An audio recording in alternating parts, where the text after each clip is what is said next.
الحمد للہ رب العالمین والصلاة والسلام علی رسول اللہ اشہد ان لا الہ الا اللہ واشہد ان محمدا عبدہ ورسولہ اما بعد اعوذ باللہ من الشیطان الرجیم بسم اللہ الرحمن الرحیم ان مثل عیسیٰ عند اللہ کمثل آدم خلقہ من تراب ثم قال له کن فیکون۔ معزز سامعین کرام، قرآنی مثالیں سلسلہ وار اس دروس میں انشاءاللہ العزیز آج ہم قرآن کریم کے اندر مذکور جس مثال کے بارے میں گفتگو کریں گے وہ ہے عیسیٰ ابن مریم علیہ السلام کی مثال۔ قرآن حکیم کے اندر اللہ تعالیٰ نے عیسیٰ علیہ السلام کی مثال بیان کی ہے، بلکہ یوں کہا جائے کہ عیسیٰ علیہ السلام اس کائنات کے اندر اللہ تبارک و تعالیٰ کی قدرت کی نشانیوں میں سے ایک نشانی تھے۔ دنیا کے اندر آئے اور ایک مدت کے بعد میں اللہ تبارک و تعالیٰ نے ان کو زندہ آسمان پر اٹھا لیا، آسمان پر ہیں۔ قرب قیامت عیسیٰ علیہ السلام کا دوبارہ سے نزول ہوگا، دوبارہ عیسیٰ علیہ السلام دنیا کے اندر آئیں گے۔ اچھا، یہاں ایک بات یہ بھی ذہن نشین رہنی چاہیے کہ عیسیٰ علیہ السلام دوبارہ دنیا کے اندر نازل ہوں گے، پیدا نہیں ہوں گے۔ نازل ہوں گے، پیدا نہیں ہونے والے ہیں۔ اگر کوئی سماج کے اندر کوئی انسان کھڑا ہوتا ہے اور وہ یہ کہتا ہے کہ میں عیسیٰ ابن مریم ہوں، تو اس کے اس دعوے کے باطل ہونے کی یہی دلیل ہے کہ عیسیٰ علیہ السلام تو پیدا نہیں ہونے والے ہیں۔ عیسیٰ علیہ السلام کا جو ہے نزول ہوگا، وہ آسمان سے نازل ہوں گے، پیدا نہیں ہوں گے۔ تو لہٰذا یہ چیز میں اس لیے ذکر کر رہا ہوں کہ آپ جو ہے نا تھوڑا اس کے بارے میں آپ باخبر رہیے کہ اگر سماج کے اندر کوئی انسان یہ دعویٰ کرے کہ میں عیسیٰ ابن مریم ہوں، میں عیسیٰ ابن مریم ہوں، میرے ہاتھ پر بیعت کرو، تو آپ سمجھ جائیے کہ انسان جھوٹ بول رہا ہے، اور اس کو آپ سیدھا جواب دیجئے کہ بھائی تم کیسے ہو سکتے ہو، تم تو پیدا ہوئے ہو۔ اور قرآن و سنت کے اندر عیسیٰ علیہ السلام کے بارے میں کہا گیا ہے کہ عیسیٰ علیہ السلام جو ہے وہ پیدا نہیں بلکہ نازل ہوں گے۔ تو یہ بات بنیادی چیز ہے، اس کو ذہن نشین کر لیں، اس کو یاد رکھیں۔ عیسیٰ علیہ السلام کی مثال کیا ہے؟ عیسیٰ علیہ السلام کی مثال کیا ہے؟ قرآن کریم کہتا ہے ان مثل عیسیٰ، بے شک عیسیٰ ابن مریم کی مثال عند اللہ، اللہ کے نزدیک، کا مثل آدم، آدم علیہ السلام کی طرح ہے۔ اب آدم علیہ السلام کون ہے؟ آدم علیہ السلام اس دنیای انسانیت کے سب سے پہلے انسان ہیں، سب سے پہلے انسان آدم علیہ السلام۔ قرآن کہتا ہے کہ عیسیٰ ابن مریم کی مثال جو ہے نا آدم علیہ السلام کی طرح ہے۔ اس کے بعد قرآن وضاحت کرتا ہے کہ کس اعتبار سے، خلقہ من تراب، آدم علیہ السلام کو اللہ تعالیٰ نے تراب سے پیدا کیا۔ آدم علیہ السلام کی پیدائش جو ہے وہ تراب سے ہوئی ہے۔ تراب کسے کہتے ہیں؟ تراب یہ لفظ آپ یاد رکھیے۔ آدم علیہ السلام کی تخلیق کے بارے میں، پیدائش کے بارے میں قرآن یہ کہتا ہے کہ آدم علیہ السلام جو ہے تراب سے پیدا کیے گئے۔ اچھا، جب آپ قرآن پڑھیں گے نا تو قرآن آپ کو یہ بھی کہتا ہوا نظر آئے گا، قرآن یہ بھی آپ سے کہے گا کہ آدم علیہ السلام کو تین سے پیدا کیا گیا ہے۔ تین، یہ تا والا نہیں بلکہ طا والا، طا ازواج ہوتا ہے۔ تو قرآن ایک مقام پہ کہتا ہے کہ ہم نے آدم کو تراب سے پیدا کیا، قرآن دوسرے مقام پہ کہتا ہے کہ ہم نے آدم علیہ السلام کو تین سے پیدا کیا۔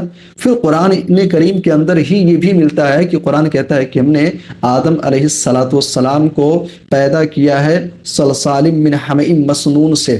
پھر قرآن یہ بھی کہتا ہے کہ ہم نے آدم علیہ السلام کو پیدا کیا کس سے؟ صلصال کالفخار سے۔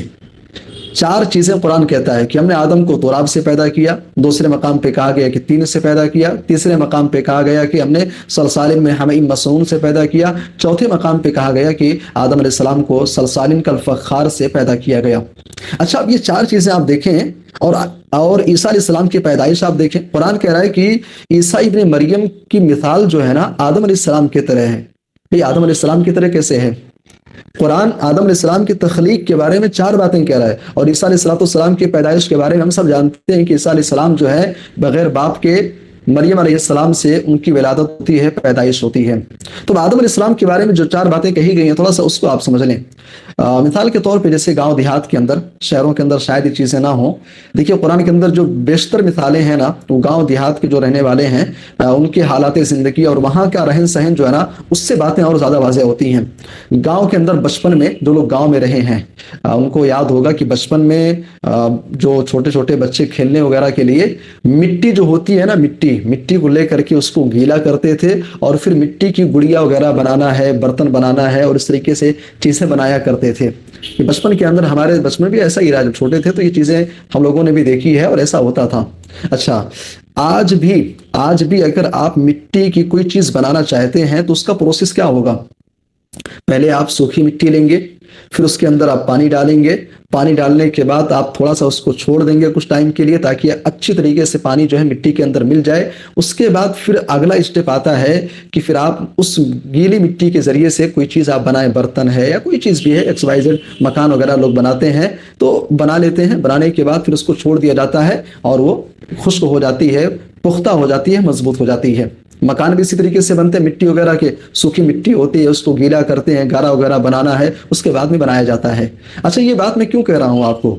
کیونکہ اگر آپ یہ چیز اپنے سامنے رکھیں گے نا تو آدم علیہ السلام کی پیدائش جو ہے نا، پیدائش کے جو مراحل ہیں وہ چیزیں آپ آسانی سے سمجھ پائیں گے۔ اور جب آدم علیہ السلام کی پیدائش کا مرحلہ آپ سمجھیں گے نا تو عیسیٰ علیہ السلام کی مثال بھی آپ کو سمجھ میں آئے گی۔ اچھا، اب آدم علیہ السلام کی پیدائش ہو رہی کیسے؟ من ترابن، قرآن کہتا ہے کہ ہم نے تراب سے پیدا کیا۔ تراب کہتے ہیں اصل میں سوکھی مٹی کو، سوکھی مٹی لے گئی۔ حدیث کے اندر آتا ہے، اللہ کے نبی صلی اللہ علیہ وسلم کہتے ہیں کہ اللہ تعالیٰ نے آدم علیہ السلام کی تخلیق کے لیے پوری روئے زمین سے ایک مٹھی مٹی لیا ہے۔ ہمارا جو ہاتھ ہے اس کو آپ ایک مٹھی مٹی اٹھائیے، اللہ تعالیٰ نے ایک مٹھی مٹی کے ذریعے سے آدم علیہ السلام کو پیدا کیا۔ اچھا، اب ایک مٹھی مٹی لی گئی، خشک مٹی تھی، اس کے اندر پانی ڈالا گیا تو اسی کو عربی زبان کے اندر کہا جاتا ہے طین۔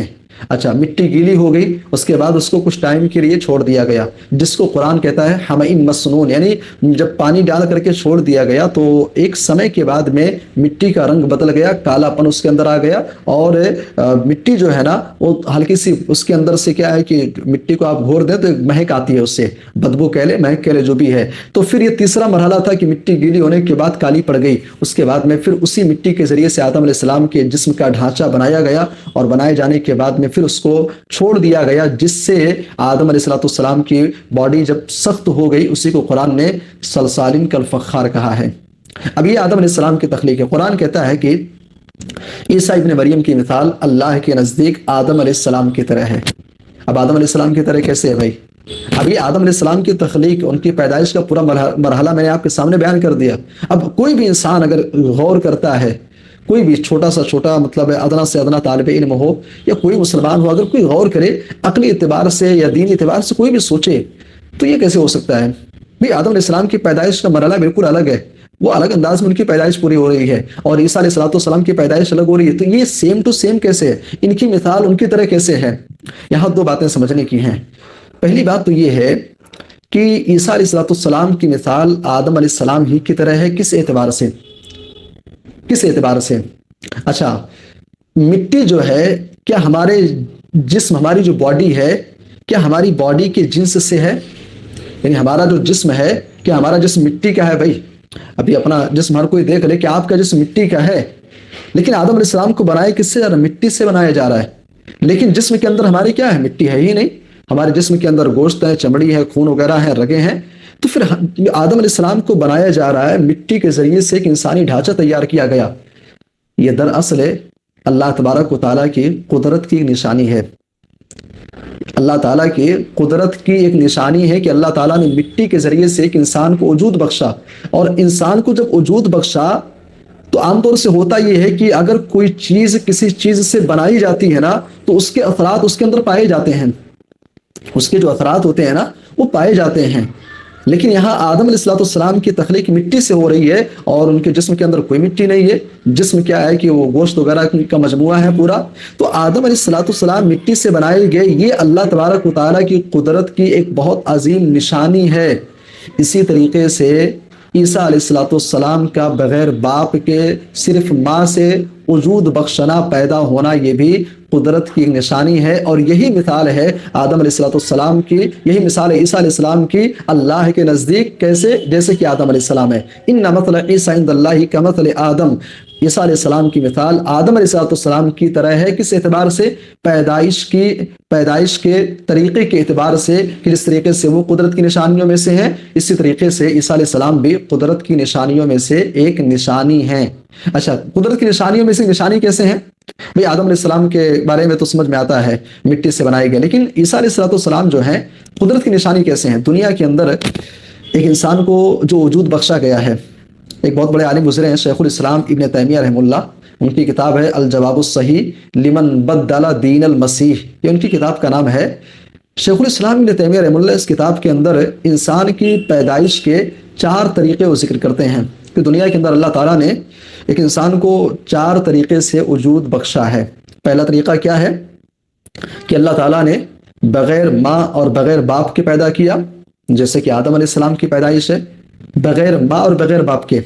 اچھا، دوسرا طریقہ یہ ہے کہ بغیر ماں کے، بغیر مؤنث کے، بغیر فیمل کے، میل سے مذکر سے پیدا کرنا، جیسے کہ حوا علیہ السلام کی پیدائش ہے۔ حوا علیہ السلام کو بغیر فیمل کے، بغیر مؤنث کے آدم علیہ السلام کے بائیں پسری کی ہڈی سے پیدا کیا گیا۔ اچھا، 2 طریقے ہو گئے۔ تیسرا طریقہ یہ ہے کہ مذکر اور مؤنث یعنی مرد اور عورت کے ملنے سے، ان کے آپسی ملاپ سے پھر اس کے بعد میں بچے کی پیدائش ہوتی ہے۔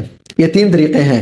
ہمارے ہاں جو رائج اور جو کامن طریقہ ہے وہ طریقہ یہی ہے کہ لڑکا اور لڑکی ہیں، ان کی شادی ہوتی ہے، شادی ہونے کے بعد میں ان کا آپسی ملاپ ہے، اور آپسی ملاپ اور ملنے کے بعد پھر کیا ہے، بچے کی پیدائش ہوتی ہے۔ لیکن ایک اور طریقہ ہے، تاریخ میں ایک اور طریقہ گزرا ہے، وہ طریقہ یہ ہے کہ بغیر باپ کے، بغیر مذکر کے، صرف مؤنث سے بچے کی ولادت ہونا، پیدائش ہونا، جیسا کہ عیسیٰ علیہ السلام کی پیدائش ہے۔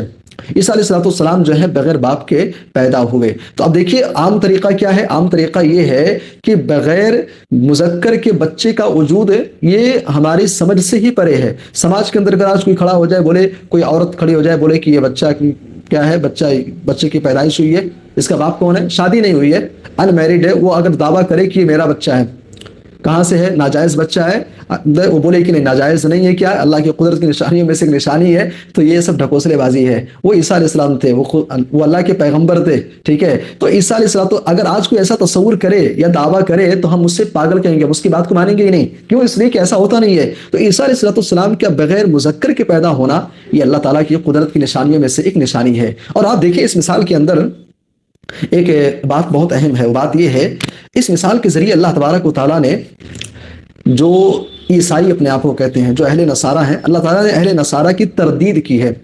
اللہ تعالیٰ نے اس آیت کریمہ کے ذریعے، اس مثال کے ذریعے سے اہل نصارہ، عیسائیت کی جو پوری دنیا ہے نا، پوری قوم ہے، پوری قوم کی تردید اللہ تعالیٰ نے کر دی۔ عیسائیوں کا ماننا کیا ہے؟ عیسائی کہتے ہیں کہ عیسیٰ علیہ السلام کون تھے؟ اللہ کے بیٹے تھے۔ وہ کہتے ہیں کہ عیسیٰ علیہ السلام اللہ کے بیٹے تھے، بلکہ اللہ کے نبی صلی اللہ علیہ وسلم کے پاس میں کچھ لوگ آتے ہیں اور آ کر کے مناظرہ کرتے ہیں اللہ کے نبی سے، اور کہتے ہیں کہ عیسیٰ علیہ السلام کے بارے میں آپ کا کیا عقیدہ ہے؟ اللہ کے نبی جو قرآن کا عقیدہ ہمارے سامنے ہے، اللہ کے نبی نے وہی بات رکھ دی۔ تو عیسائیوں نے کہا کہ ایسا کیسے ہو سکتا ہے، ایسا کیسے ہو سکتا ہے کہ کوئی بغیر مذکر کے پیدا ہو جائے؟ عیسیٰ علیہ السلام اللہ کے بیٹے ہیں، اور ان کا اب ان کا باپ کون ہے؟ اللہ تبارک و تعالیٰ ہے، اللہ تعالیٰ ہے۔ جب انہوں نے یہ جملہ کہا تو اللہ کے نبی صلی اللہ علیہ وسلم نے یہی آیت کریمہ پڑھی۔ یہ آیت کریمہ اللہ کے نبی پڑھتے ہیں، سامنے والے خاموش ہو جاتے ہیں، سامنے والے خاموش ہو جاتے ہیں۔ خاموشی کا کیا مطلب ہے بھئی؟ اگر میری اور آپ سے یا 2 لوگوں کے آپس میں اگر بحث ہو رہی ہے، مناظرہ ہو رہا ہے، سامنے والا خاموش ہو جا رہا ہے، اس کا مطلب یہ کہ وہ لاجواب ہو گیا، اسے جواب مل گیا ہے، اب اس کے پاس کوئی جواب ہے ہی نہیں۔ اللہ کے نبی نے جملہ کہا، وہ خاموش ہو گئے۔ خاموش کیوں ہو گئے؟ بڑا باریک نکتہ ہے، آپ تصور کریں۔ عیسائی کہتے ہیں کہ بغیر مذکر کے بچے کا وجود ممکن ہی نہیں ہے، یہ کیسے مان لیا جائے، کیسے تسلیم کر لیا جائے؟ قرآن کہتا ہے کہ عیسیٰ علیہ السلام بغیر مذکر کے پیدا ہوئے تو تم کو شبہ ہو گیا، تم کو شبہ ہو گیا کہ بغیر مذکر کے کیسے ہو سکتے ہیں؟